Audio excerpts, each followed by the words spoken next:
Thank you so much for joining me this morning. My name is Manny. I'm with the hashtag show. Uh, Congratulations on the film. I found it a little very uncomfortable. I spoke with Daniel about this last week.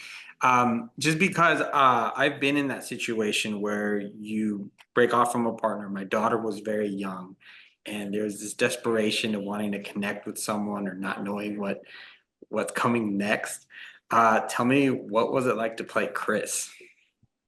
Absolutely. I think you've really captured it there. I think that when we look at like online phishing scams or people who get into weird situations online, it really comes from a place of loneliness more than horniness for Chris. He is looking for that connection, which really makes him the perfect target for Rachel's character, Adra.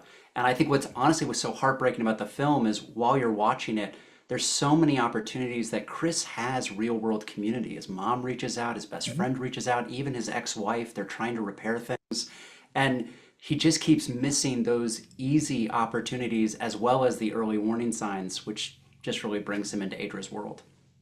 Yeah, it was very uncomfortable for me in that sense because it was a little real for me.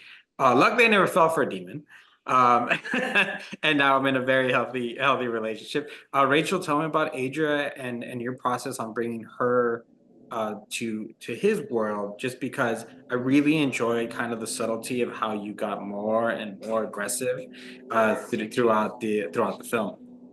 Thanks. Yeah, I think that was kind of part of Adra as a character was really finding those weak points in Chris and really, like Brendan was just saying, like he's feeling lonely and she's capitalizing on that massively. So she's at first kind of just trying to be his friend, and then she also realizes he's such a nice guy, so she's like, oh, if I could get him to help me, he's gonna want to help me. And so, yeah, just gradually she kind of pulls him in more and more in all the ways that she can, more than just sexually. So yeah, she's a pretty gnarly character. Now, for both of you, you guys have got to work really on your own for quite a bit. You were working in front of a computer screen, and then Rachel, you're working in front just with your phone. I was talking with Daniel about that, how some of the things you had to just do on your own. Can you both talk to me about your process and then really being able to stay in the character in those moments? Sure. I mean, early on, Dan really wanted to bring this idea of diegetic cameras or in-world cameras to the whole storytelling universe. And that doesn't actually just extend to like phones and laptops. Rachel and I were actually holding the Alexa camera at certain shots throughout the filmmaking. And so we really became not just the lens of our characters, but the actual lens on this story. And Dan also kind of chose to shoot it really more like a film. So we were taking these 5, 10, 15, 20-page sequences and performing them front to back to really live in those moments with the character and also kind of see what we would do with the lens. And for me, that was a brand new experience. I've been a filmmaker behind the camera or an actor on camera, but Rachel really has such a gift and a knowledge of how to incorporate that kind of content creation into her own storytelling ability. Thank you. Yeah, I think it was actually a really cool way for me to get to shoot. My first scene actually was me holding an iPhone shooting myself, which is something I'm actually very comfortable with. The hard part was just memorizing all my lines also in doing that. But it was a cool way to get to, I got to choose what part of my face or body is showing, and that was a really cool thing for me. So it actually came a bit more naturally. The big camera was obviously different, but using the iPhone was really fun for me. Yeah, it worked really well, and I think it really speaks to the modern audience because I mean, unfortunately or fortunately, however you want to see it, that is how we communicate with each other is through screens nowadays. Hey, that's what we're doing here now. Rachel, was that you under the also as a demon? Did you have, or was that somebody else? I wasn't too sure. No, that was me. Oh, how was that being playing that role? Because it was a cool transformation to finally see it. Had some great silhouettes and just terrifying. Yeah, it was like actually a little bit terrifying, even for me, like to see myself like that at the end. It was really fun, but it was also a very long process and it was really intense. But to see the way that it came to life on camera was amazing. The team did such a good job. Eric Zapata and Gabby Romans killed it. I could not believe what they did and how I looked. But yeah, it really helped me like get into the character too, obviously. Like I didn't feel like myself at all. You think that was the point, and I think it was Yeah. well. Have you both seen the finished film already? Yeah, Or I watched it once. okay, so because I go, so Brandon, what was it? I wanted to ask about really those almost like dreamscapes, or that kind of prison that you were put into. What was that like to see yourself in that situation, and just the way that it was? I thought it was very well edited. And then honestly, I can't talk about it, but I found the ending to be quite uh, heartbreaking and also anxiety riveting. Absolutely. No, I mean, look, there's always it's so difficult to watch yourself perform. Its own special kind of torture. But I feel like I've really been so in process with this film because I actually came to the film when Dan was writing it and wanting to experiment with that diegetic process. So I was seeing early cuts of Dan, seeing will the phone camera footage work, and then all the way through filming, and then of course doing like ADR and special effects, seeing little moments and seeing it slowly creep together into this beautiful presentation.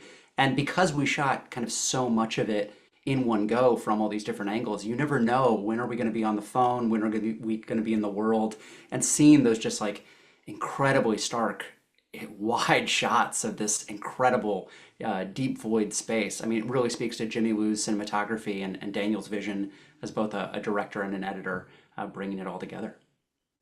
And then, Rachel, what was it like for you to see those cuts? Because we see you a little bit more and more and more and more throughout the film, and I'm assuming that it was kind of cool to see kind of the some of the footage that you shot on your by yourself, and then see that incorporated into the film.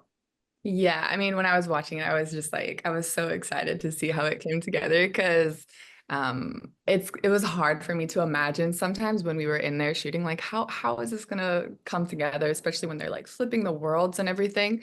But of course I trusted everyone there and it came together so cool, especially just kind of seeing that combination of the iPhone shots and the all the different cameras really, and then those beautiful cinematic shots, especially those ones from really far away where you just see Chris in that room and you're like, oh, it's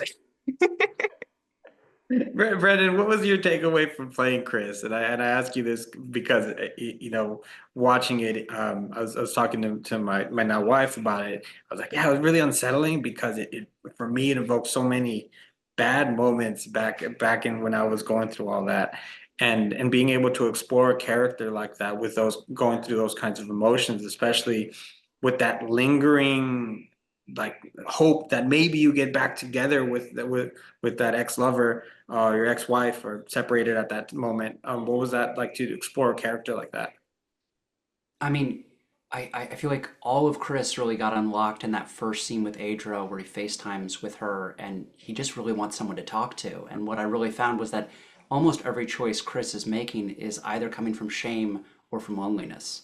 And that's such a dark cycle for anyone to be in. I've definitely been in that cycle before, and tapping into that space and living in that space in this very meta way because we were actually like staying on location in Montana and I spent a lot of time in Chris's house. And so it really felt like I was living inside of Chris's shoes and story for the full 15 days of filming. And because of the way we were doing the phone calls, I was kind of isolated from the cast. There was always a screen between myself and Rachel, or myself and Ron and Derek and Rosanna and Olivia. And so there was this distancing and this loneliness just in the inherent performance of Chris, that I think really captures the situation he finds himself in the chapter of his life he finds himself in. Oh, that's really interesting. That's very almost method acting per se. Yeah. Rachel, how do you unlock your inner demon? I mean, she's in there apparently. But no, I think it was interesting because this role actually came to me when I was, for whatever reason, kind of feeling this desire to play in darkness. I think I am just somebody who really enjoys playing in contrast. I love being like my happy self, but I also really see the value and the lessons that I've learned through like my rage and my anger. So I think just tapping into those experiences in my life that, you really just feel that within you and getting to kind of transmute that, I guess, in a film where, it's not destructive, it's actually creating something really cool was a really cool opportunity. So I was excited to get to. get to play in that. That's a really cool way to put it, almost therapeutic. That's one of the reasons I'm fairly jealous of actors because you do get to play in all these different skins and have these just different experiences. But I do have this great job where I get to talk to you guys about it. So I will take that for now. Brendan, Rachel, thank you so much for your time. I appreciate getting to talk to you both about the film. So it surprised me with how well it was constructed and how much it personally hit me. So thank you for that. It was both your roles together that did that, along with the script by Daniel, the directing. So thanks. Thank Well, thank you. you, Manny. It was nice to meet you both, and I hope to see y'all soon. Nice to meet you. All right.